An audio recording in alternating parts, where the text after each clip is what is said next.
So the other day I was running through the latest game to capture my tiny, ADHD-addled brain, Guardians of the Galaxy. If you haven't played it yet, don't worry, I'm not really going to go into spoilers or anything like that, but I do think the game's pretty good. I had an excellent time with it, and while I was wandering around the levels, shooting bad guys and whatnot, I wondered why I felt so refreshed while playing this game, why it felt so unique, even without really bringing anything new to the table. For many, it was a sleeper hit, even. Then, I sort of realised that one of the major reasons this game was such a fun ride was because it was keeping me boxed in. I was on a journey from A to B, and though I can explore the levels to put Rocket Raccoon in a suit, but other than that, I'm kinda locked in. Take much of the AAA action games being released today, and you sort of see the opposite. Corridors and linear spaces seem to be taboo in recent AAA titles. There's always a collectible here, a side mission there, another objective to be done, areas that you can't reach until you've put X amount of hours in, and you start to begin to wonder when you've played enough of these games why we're leaning so much towards open world games nowadays, and what linear titles still have to offer, if anything. So yeah, that's what this video is about, I guess. Linear games versus open world. It's decent. The first open world game to exist was a little 1975 game called Western Gun. The game features two cowboys freely roaming about an environment of cacti and mountains while attempting to shoot each other. It's not the sprawling landscape littered with collectibles and side quests that you'd expect from a modern open world game, but it did allow for freedom in a player's choice of where they wanted to go. Back in the day, that was all open world really meant. It was the narrow corridors of a linear game just spread out, with a main quest, objective, thing to do, whatever you want to call it, but just with a longer road to get there. While the definition of an open world game is mostly up for debate, most modern open world games do follow a pattern of having free roaming exploration areas or one large map for the player to explore, filled with secondary objectives alongside their primary objective.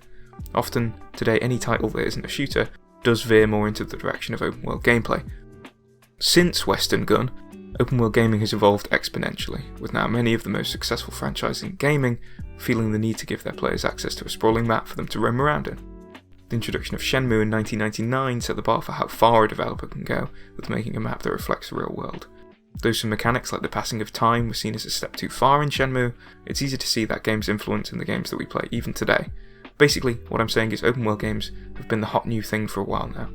At first, it was a flex to tell gamers that your game didn't just allow for a few levels, and that any little Jimmy who picked up the game could spend anywhere between 20 and 100 hours exploring the world laid out for them. It's a great marketing ploy to say that your game's levels don't need replayability because your Magnum map will allow for endless playability. Recently though, it feels like some open world titles are losing the sense of why an open world game works. The first major problem I think with modern open world games is a quantity over quality type problem with the maps. I can't remember when exactly this started, I feel like it may have been Skyrim, but I don't get the hype around how long it takes to walk across a virtual map. Great, you can walk from the Reach to Markarth in half an hour, while I can just pay Bjorn the carriage driver to take me there in a 3-second loading screen. Now game studios just seem to flex with the fact that their map is huge, with Assassin's Creed's newer titles being big sinners on this. The map of ancient Greece in Assassin's Creed Odyssey is beautiful, and there were plenty of times where I enjoyed travelling around the map, yet I never said to myself, wow, I'm so glad the map is this big. When you're playing a game, the size of where you are never really factors in, and so for marketing teams to point at something you can't really measure and say, this is our biggest yet, doesn't really do it for me anymore. As many people are now beginning to realise it's not the size of your map, it's how you use it. How much of it is empty space? How long do these points between fast travel points need to be? Hell, even the inclusion of fast travel practically admits that the map is a bit too big. Or at least it's admitting no one, and I mean no one, wants to play through a pure open world experience where it takes you 2 hours to run back and forth between two important NPCs during a quest. Besides that point, there's another big problem with maps, and that's when they feel empty or are just filled with random question marks that don't actually reward the player with anything meaningful for exploring them. Now, for the kleptomaniac gamers out there, they love to run into every building, stealing what they can for no reason, but for many others, the lack of stuff, or the overload of needless stuff, just feels like it's distracting from what you're meant to do in the game. Combined with the pointless size of half the maps we're getting, an open world game can sometimes be just a poor excuse for padding, so that a publisher can say, well, you can spend 1,000,000 hours in our game if you've got the knack for exploration. When really, no one's going to spend 1,000,000 hours in that game. There's also arguments to be made with level locking areas of games, which seems a separate idea from true freedom to explore, and a handful of other problems, but I don't want to be pooping on the open world experience too much. Open world games done right can be spectacular and offer an immersive experience like no other. Take Breath of the Wild, for example, which balances having a map that is full of meaningful stuff to do, alongside a true freedom of exploration experience, letting you run at the final boss with nothing more than a pair of boxers, shorts, and a stick. A linear experience, though, well, I think that's become underrated in the last few years, associated with lesser games because it doesn't give the hoarders and kleptomaniacs something to do except the main story for hours on end. Linear games rely heavily on the old trio of gameplay, narrative and graphics, while open world games get to add the world in as another reason for people to like them. However, I think now linear games are a refreshing thing to see. There's a lot of pressure around getting that 20-hour experience just right, and through that pressure we've had a lot of linear diamonds in the past few years. Where open world games offer exploration, linear games keep the player confined to a certain area until they finish the primary objective of that area or level, and then they get to move on. You can explore in a linear game, though your space is much more limited. Linear games used to encompass most of the story modes or campaigns in games, and for series like Call of Duty, they still do. The same could have been said for Halo, though it ditched linear for an open-ish space, and Battlefield decided it was ready to launch without a campaign, or a competent multiplayer for that matter. With the price of games ever increasing with each console generation, linear games for some have been seen as a bit of a robbery, as you're not really getting your money's worth out of $70 if you spend 10 hours playing the game. Games like The Order 1886 were great in terms of their narrative for many, though you can't really say that a really long film is worth $50 to pay to see. This is where many big budget linear games began to fall short. Though their campaigns were usually as long as the main story in an open world game, the latter had the ability to pad out that story with travelling, side objectives and collectibles. I'm not even using padding in a bad sense here, as the games that really succeed can create compelling moments in their travelling and side quests, what many would term their padding. Red Dead Redemption 2, for example, leaves so much out of the story left unsaid if you just go from A to B, finishing the campaign as quickly as possible. Surely then, that means despite their flaws, despite the question marks that eventually lead to nothing, despite the endless travel, and despite all the other things that make open world games a little bit disappointing, they're better, right? Well, I'm still not convinced. In today's world, the open world market has become vastly oversaturated, and where once open world was something to get hyped about, now it just feels like an admittance that a game needs bland padding. This may be more of a problem with the AAA machine, more so than it is an issue with open world games, yet I found a linear experience done right gives you the satisfaction an open world game cannot, and that's for 3 reasons: narrative fulfillment, consistency, and replayability. Though all these can be joined up, I guess, in one large factor of quality, though that does sound a bit pretentious to say.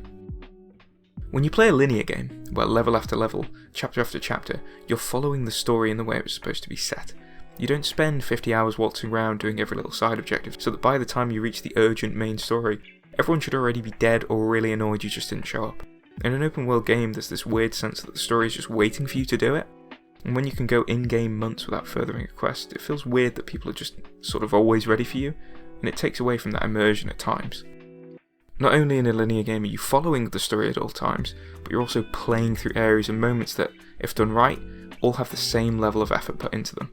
When the linear game is done right, again, rarely are there bugs that often occur with a map the size of Ohio. The amount of extra effort that goes into creating an open world game like Cyberpunk can set even a great game up for disaster. In a well-made game with linear elements, you can create certain set pieces, leading to less chance the player runs into glitches and bugs. Of course, these still occur, and generally I'm talking more about cinematic consistency here than actual gameplay consistency. I'm not a dev, so I can't say how easy bugs are to get rid of or keep in, but great linear games always look great. They've only got a limited amount of time to show themselves off, and so they do so often extremely well when they're done right. Again, I'm going to jump on Guardians of the Galaxy because I liked it and it's fresh in my mind, okay? Each chapter of that game just hits you with that Marvel cinematic wave of quips, high-paced combat, and interesting story twists. It's not for everyone, but in a gaming world full of games that would have had you explore the galaxy, I found it refreshing that the publisher just settled on a strong narrative experience rather than creating a half-baked story, gameplay, and a galaxy to match. To replay a game is a rare thing nowadays. All of us have less time, and when games like Dying Light 2 are promising 500 hours of gameplay, I can't help but feel that things like that are a tad unnecessary and make you feel like you're never going to jump on that game again. In a linear experience, you're getting what you get. 20 hours and you're done. But you know what? I found that linear games are like your favourite film or TV series. You know the story, the beats, but once you throw yourself back in there a month, year, or even a week down the line after you originally played it, you love it all over again. There's no chaff of travelling, forcing yourself once again through exploration so that you can be the level that you need to for certain areas, and there may even be things that you missed out on in a linear game the first time through, like a costume to pick up on one level, again using the Guardians as an example here. So, all in all, linear versus open world. Who wins? Well, it's a bit of a cop-out to say this, but I don't think you can really say linear or open world games come out as superior. Neither of them are necessarily better than the other. If you want 50 hours out of £50, you're safer picking up something like Breath of the Wild, The Witcher, or Assassin's Creed. However, as open world has now become the new norm, I think it's important to remember why we spent so many years playing linear titles. They give the developers full narrative control, meaning that you don't just run off and hit a rock halfway through your main quest. They take you on a fantastic journey from minute one if they're done right. It's nice not to tail off the path for once, and let yourself experience a game in a slightly stripped down but still enjoyable experience. Even to say that the linear game is slightly stripped down still feels like a negative, and it's not stripped down. You can get everything you want out of an open world game in a linear game, it's just you're going to get less time with it. For some, who maybe work 12-hour days and get 1 hour a day to play a video game at a time, it's a good thing. Then there's the game that combine a bit of exploration with a path that you have to follow, like Control or Sekiro: Shadows Die Twice. These games walk a careful line, as often you can tell which part of the game the devs cared about most, as in Control's case the narrative takes clear priority over the lackluster side missions and quests that revolve around you killing X amount of enemies in Y area. Sekiro though, well Sekiro is one of those rare occasions that's spectacular in both giving the player a compelling narrative to follow without exploring, and those extra tidbits of information should they choose the path of a question mark pursuer. But yeah, game however you will, but don't forget that the linear title can give you just as refreshing and excellent of an experience as a padded horse riding simulator. That does it for me. Thanks for stopping by. Don't forget about liking, subscribing, all that nonsense. See you soon.